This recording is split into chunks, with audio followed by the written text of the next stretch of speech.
Olá, estamos de volta com o programa Câmara Entrevista Especial CMP. Esta noite estamos falando sobre o assunto inclusão escolar. Estamos recebendo dois professores, o professor Ronaldo Pires Canabarro e a professora Adriana Pizzuti, coordenadora da SME para as questões de inclusão. Professora Adriana, uma das grandes reclamações com relação à inclusão foi a questão da estrutura física das escolas. Eu como representante sindical e também como professor, ouvi diversas reclamações no sentido que no início do processo, os alunos eram levados até a escola ou matriculavam-se na escola e a escola não tinha essas condições estruturais para atender esse aluno com necessidades especiais. Essa situação mudou, professor, ou continua ainda um trabalho a ser feito, a ser construído? Eu vejo que é um trabalho que precisa ter continuidade, né? Ele muito já se fez em algumas escolas que havia uma necessidade mais urgente, né? Desde colocação de um piso tátil, indicações de rampas, foi sendo feito adaptações. Mas as escolas novas, as que estão sendo construídas no decorrer desse processo de inclusão, elas já vêm sendo construídas com esse aspecto arquitetônico, né, dentro que eles chamam do desenho universal, já se vem sendo visto e colocado, enfim, nas escolas. Né? Por exemplo, existe uma escola que está em construção agora, que é a Escola Matos, no bairro do mesmo nome, Vila Matos. Essa escola, ela já está sendo construída dentro desses padrões Sim. de universalidade que a senhora está nos citando? Sim, inclusive com as rampas, com as questões do piso tátil para os alunos cegos. Portas mais amplas. Portas ampliadas. Bebedouros mais baixos. Toda ela está sendo adequada a esse novo processo. Até porque nós não se pode mais construir, né, sem ver esse desenho universal, ter essa arquitetura toda planejada. Isso é uma obrigação legal da prefeitura? Isso, da prefeitura, inclusive dentro das normas da arquitetura. Da arquitetura para esse tipo de construção. Isso.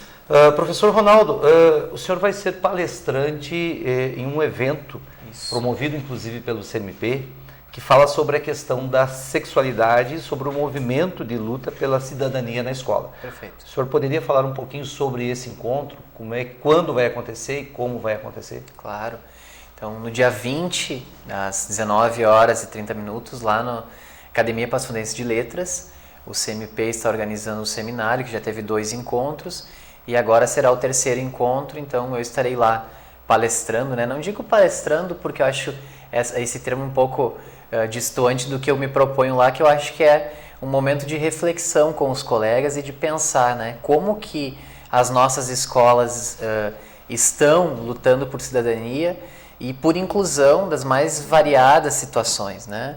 Que muitas vezes se fala em inclusão e se pensa somente em questões de deficiência, né? E não é. Quando a gente pensa em inclusão, a gente pensa em diversidade. E falar em diversidade é falar em diversidade humana. Essa diversidade humana vai das mais variadas situações, né? Então, eu acho que isso é importante a gente ter esse espaço lá, e o CMP está de parabéns de organizar esses espaços de discussão, porque é esses espaços que podem oferecer ao professor algum tipo de pensar diferente o dia a dia dele. Então, eu acho que dia 20, então, que é Dia Nacional da Consciência Negra também, isso é muito importante a gente destacar. A gente vai estar lá na Academia Passo Fundense de Letras discutindo esses assuntos e pensando um pouco aí, refletindo juntos. Sempre lembrando ao telespectador que é no dia 20, às 19h30, na Academia Passo Fundense de Letras. Na verdade, esse é o último dos debates promovidos pelo CMP. O CMP inova esse ano, promovendo discussões importantes sobre temas importantes, e vamos encerrar esse ciclo com o professor Ronaldo, nesse dia, no dia 20, na Academia Passo Fundense de Letras. Professora Adriana, essa questão da inclusão, como a senhora mesmo disse, ainda é um caminho a ser percorrido. A senhora provavelmente vai deixar o cargo de coordenadora da inclusão, me parece que seja isso, mas eu gostaria de ver com a senhora como a senhora vê a perspectiva em termos de futuro para a questão da inclusão em termos de Passo Fundo e também em termos de gerais, em termos de Brasil. Como é que a senhora vê essa questão em específico?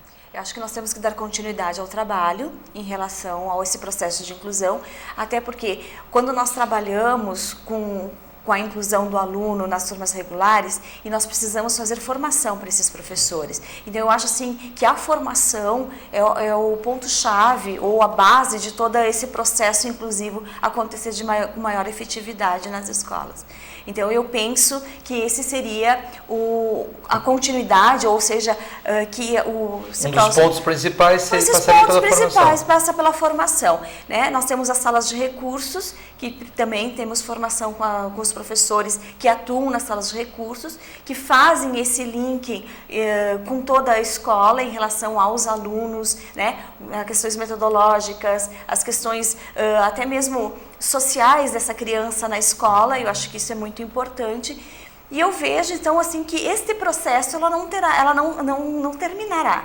Né? Ele terá que ter uma continuidade, até porque é uma continuidade em todo o Brasil, enfim. Eu creio que, inclusive, até uma tendência mundial, pelo menos nos países ocidentais, de que isso aconteça de uma forma natural, não é mesmo, professor? Isso. É importante destacar, eu acho que com relação à inclusão que a professora traz, que essa é uma luta de movimentos sociais de muitos anos, né? Então, os movimentos sociais que lutam por direitos humanos, incluindo aí o movimento de pessoas com deficiência, é hoje, né, um ganho, talvez para muitos possa parecer pequeno, mas é uma luta que vem de dezenas de anos, para simplesmente serem reconhecidos como seres humanos que podem estar nos mesmos espaços que os demais, né? Porque a professora ainda citou antes a questão arquitetônica, né? Nós temos um histórico de construções que foram feitas e pensadas única e simplesmente para as pessoas que andam, né, que ouvem, que enxergam, de uma forma que todos os demais não podiam sequer acessar esses espaços. E esses espaços incluem a escola. Então, eu acho que isso que parece hoje uma novidade, na verdade é uma luta que vem de muitas pessoas para simplesmente se reconhecer como seres humanos. E aí a gente inclui, né, a questão do racismo, o quanto os negros tiveram de lutar para serem reconhecidos enquanto cidadãos desse país, e o quanto hoje ainda, infelizmente, se tem de brigar e se tem de lutar para que homossexuais, né, que lésbicas, gays, bissexuais, travestis e transexuais possam ser reconhecidos única e simplesmente como seres humanos. Né? Que tenham suas diferenças, sim, todos nós, como a professora no início falou, todos nós somos diferentes. E essa é a ironia da nossa humanidade, a gente luta o tempo todo por igualdade, sendo todos diferentes. Né? E eu acho que a luta, na verdade, é por equidade. Né? Professor Ronaldo, eu conversando com a professora Adriana e com você, a gente nota que, na verdade, o ponto-chave da questão da inclusão passa realmente pela formação do professor. Com certeza. Formação de um modo global, um modo abrangente, mas eu gostaria de lhe colocar uma situação que é bem prática, dia a dia, e a gente não quer aqui receitas prontas, mas eu acho que todo professor gostaria de ouvir pelo menos uma orientação nesse sentido. É quando acontece aquela situação que você citou no outro bloco. O coleguinha é ofendido pelo outro, até pelo colega ser um pouco diferente, ter alguma diferença em relação ao seu comportamento, ele é ofendido, o professor ouve isso. O que esse professor faz naquele momento? Deixa passar, conversa depois, atende a questão ali no momento? Qual é o procedimento? O que o professor Ronaldo faria nesse momento? Eu acho que dizer o que cada um deve fazer é meio complicado. Eu acho que a sala de aula tem um papel muito subjetivo de cada professor, né? Mas eu sempre penso que a melhor forma de se resolver preconceitos, e aqui a gente está falando de preconceitos e não de conceitos formados, é parando nesse momento dizendo, bom, por que você falou isso e vamos pensar sobre isso. Porque se você simplesmente barrar, dizer, não, você não pode falar sobre isso, você não pode discriminar o seu colega porque ele está acima do peso ou porque ele tem alguma deficiência física. Se você disser simplesmente o não pode, vai continuar acontecendo. Eu acho que tem que parar esses momentos e por isso a escola tem esse papel com todos os professores, porque todos os professores têm de falar a mesma língua, né? Por que eu não posso discriminar uma pessoa com deficiência? Porque ela deve ter os mesmos direitos de todos e porque ela é um ser humano. E você tem que discutir isso lá, desde a base, lá da educação infantil. Então, esse falar...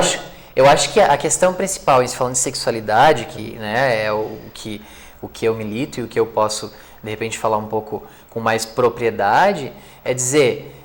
não se pode lidar nada com tabu.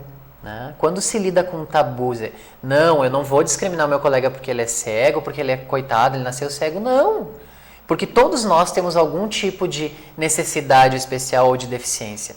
Eu tenho uma pequena deficiência auditiva, o outro colega usa óculos, ele não é deficiente visual. E por aí a gente vai colocando e vendo que, na verdade, todos nós temos algum tipo de necessidade e que alguns em uma medida maior, outros menor, mas todos nós somos diferentes e especiais. Eu acho que o ideal, a receita é: aconteceu alguma situação, vamos refletir todo mundo junto. Todos na sala precisam pensar sobre aquela situação para que ela não se repita de uma forma impensada. Porque muitas vezes o aluno nem faz de uma forma pensada, maquiavélica. Não, eu vou maltratar o meu colega. Né? Algo que está presente, que acontece no dia a dia, não só das crianças e adolescentes. Provavelmente copia modelos. Que eles repetem, né? Que nós repetimos muitas vezes. Eu ia te questionar com relação ao professor todos os professores terem a mesma fala. Eu acho que isso é uma questão da própria gestão da escola, do diretor, ter esse olhar atento, não é mesmo, professor Ronaldo, com relação a fazer com que todos os professores possam... Mas eu penso que é mais abrangente, Eduardo. Eu acho que nós, enquanto movimento social, a gente luta para que o município tenha políticas efetivas. Assim como tem uma política de inclusão para pessoas com deficiência, tem sim uma política de formação para os professores com relação à sexualidade, que se pense em materiais pedagógicos, que se pense em possibilidades e atividades didáticas, que se pense em que matérias se pode abordar e que muitas vezes é um tema transversal. Sim, é um tema transversal. Porém, muitas vezes o tema transversal cai na vala comum, ninguém trabalha, porque é um tema transversal. Né? Eu acho que isso tende a acontecer como uma política municipal. Ele tem que ser muito mais do que só a decisão de uma gestão ou outra gestão. Ele tem que ser mais do que a decisão de um professor individual ou do outro. Acho que tem que haver uma política municipal que pense essa inclusão de uma forma holística, ou seja, de uma forma global e verdadeira. Enquanto ela acontecer em movimentos muito esporádicos, nós vamos sempre voltar a discutir a mesma coisa. Né? Professora Adriana, a gente está falando aqui da questão, o professor Ronaldo fala em específico da questão da sexualidade, mas eu tenho uma curiosidade, eu acho que todos os professores também têm, com relação a algumas deficiências em especial.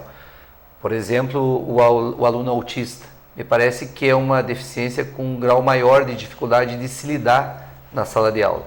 Gostaria de saber da senhora se existe algum tipo de deficiência que o aluno não pode permanecer em sala de aula e que deva permanecer em um grupo separado. Existe esse tipo de deficiência? Não, nós não temos. Não se pensa, né, em que porque o aluno possui isso, ele não pode estar inserido na sala de aula ou na turma regular. Não se pensa desta forma. Se pensa sim que a escola, que a sala de aula é um lugar de todos. Todos. E quando nós falamos em todos sem nenhum tipo de discriminação. Realmente, pensando nisso e pensando no que você havia perguntado anteriormente, da questão de como realizar esse trabalho, ele passa por uma questão da formação, questão de estudo, de busca desse conhecimento desse professor, desse grupo, dessa escola, para fazer um entendimento de como trabalhar com esse aluno. Isso é muito importante. A escola estar buscando essas informações, buscando esse estudo, para que tenha um atendimento melhor e mais adequado. Isso sim eu penso que seria o ideal que acontecesse nas nossas escolas. Aproveitando, professora, como é que está em questão da comunidade? Como é que é a questão da aceitação por parte da comunidade em relação à inclusão? Os pais perderam, porque me parece que existia um pouco do receio de expor o seu filho, de levar até a escola. Esse temor, ele se dissipou ou ele ainda existe? Como é que está funcionando essa questão da comunidade em si? De uma forma geral, que a gente tem visto, acompanhado, fazendo visitas às escolas, isso me parece muito tranquilo, né? Em relação às famílias, à comunidade, à sociedade daquele bairro, me parece muito tranquilo. Não percebo e não há relatos, pelo menos, que haja algum tipo de discriminação ou algum tipo de entrave dessa criança permanecer na escola. A gente não tem essa questão está caminhando mais tranquilamente. Muito tranquilamente. Eu acho que esse processo de 7 anos né, desenvolvendo, falando sobre inclusão, formando, né, e esclarecendo sobre o assunto, vem gerado bons frutos. Vem mostrando, né, a essa comunidade o quanto a gente está querendo acolher os alunos, né? Não que a gente não esteja totalmente preparados. Não, eu acho que a gente nunca está totalmente preparados, mas a gente está com uma receptividade muito grande em acolher esses alunos. Mas, professora Adriana, eu acho que, só fazendo um gancho com o professor Eduardo fala com relação aos alunos, né, ele citou a questão do autismo, mas eu acho que o município ainda tem que pensar a inclusão de uma forma um pouco mais global. Eu acho que ainda falta algumas estruturas para as escolas, né, em especial aí escolas que têm alunos com uma deficiência intelectual ou uma deficiência mental grave. Às vezes se falta acesso a uma monitoria mais presente, um monitor ou uma monitora mais presente. Algumas escolas não têm o atendimento educacional especializado na própria escola, ou não tem que se deslocar. Isso, de certa forma, eu acho que ainda tem muitas questões a ser repensadas. Acho que a própria estrutura, né, de formação desses professores do atendimento educacional especializado, ela ainda é pequena, apesar de a gente saber que muitos professores do município estão buscando, e isso é ótimo. Né? A gente tem a Federal de Santa Maria oferecendo, tem várias instituições oferecendo, mas eu acho que a gente ainda tem de pensar essa formação também acessível a outros professores, né? Outros professores entender o que é uma deficiência intelectual, o que é uma deficiência mental, como, e também sinto falta como professor de nós termos espaço de ter acesso a materiais pedagógicos específicos ou atividades didáticas específicas, né? Teve uma fala da professora Rosimar, há algum tempo atrás, uma das formações, em que ela colocou uma charge que eu achei muito pertinente. Ela colocou assim, bom, tenho lá um elefante, uma girafa, um macaco, né? E eu olho para os três e digo, todos vocês têm de subir nessa árvore e vão ser avaliados por isso. Né? E nós, professores, ainda fazemos muito isso. A gente olha para todos aqueles alunos e diz, vocês todos têm de fazer isso, eu vou avaliar por isso, né? Por fazer a mesma coisa. Né? E não entender, nós, professores, ainda pecamos em não entender que cada aluno é um universo em particular e que tem necessidades diferentes. Não estou colocando aqui uma questão tão individualista, né? Mas que essas situações de inclusão precisam de ser pensadas assim. Né? Se o meu aluno ele tem uma deficiência, tal seja a deficiência, eu tenho de entender como eu vou trabalhar com ele o inglês, a história, ou seja qual disciplina, e como eu posso ajudar ele para que ele realmente aprenda dentro das limitações dele, da forma como as limitações dele lhe permitem. E eu acho que isso ainda falta no nosso município. Eu acho que nós ainda temos muito a avançar para que nós, professores, tenhamos isso como uma forma, e não de receita de bolo, né? Mas como uma forma de poder pensar dentro da minha matéria como eu posso ajudar esse aluno. Eu concordo contigo, Ronaldo. Sim, que nós temos muito ainda a fazer nos aspectos da formação do professor, principalmente dos anos finais. Né? Foram apenas 2 anos de formação específica para os professores de anos finais. E eu acredito que essa deve ser uma continuidade nessa próxima etapa, né? De continuar fazendo formações na área de educação especial, abrangendo todos esses aspectos de conhecimento, né, para os professores dos anos finais e continuar também com os anos iniciais, que já faz um longo tempo que se vem trabalhando com os professores, inclusive da educação infantil, anos iniciais, né, que se já vem trabalhando há mais tempo com essa formação. Eu penso que sim. Enquanto aos monitores, eu também penso que nós temos que agilizar de alguma outra forma. Eu acho isso muito importante, porque nós temos essa necessidade, a gente vê essa necessidade.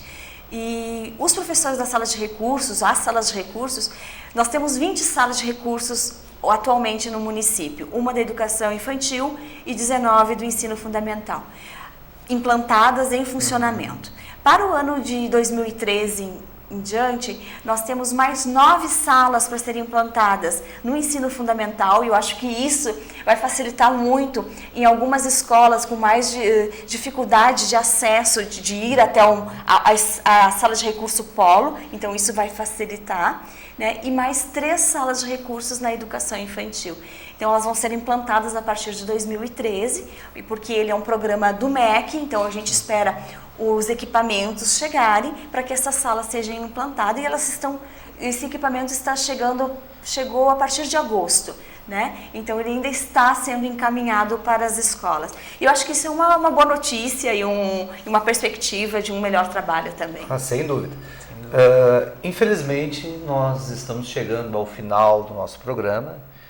Eu quero agradecer a presença da professora Adriana Pizzuti, a presença do professor Ronaldo Canabarro. Eu acho que hoje nós conseguimos dar um passo com relação a esclarecimentos importantíssimos, com relação à questão da sexualidade, com relação à inclusão de um modo geral. Eu acho que o professor que está nos assistindo e a comunidade em geral pode ter um pouco melhorar a sua visão com relação a essa questão tão importante para o mundo educacional e fundamental para a sociedade. Eu quero agradecer a você, telespectador, por ter ficado conosco e convido a você que fique conosco, porque daqui um pouquinho tem mais programação aqui no TV Câmara. Uma boa noite.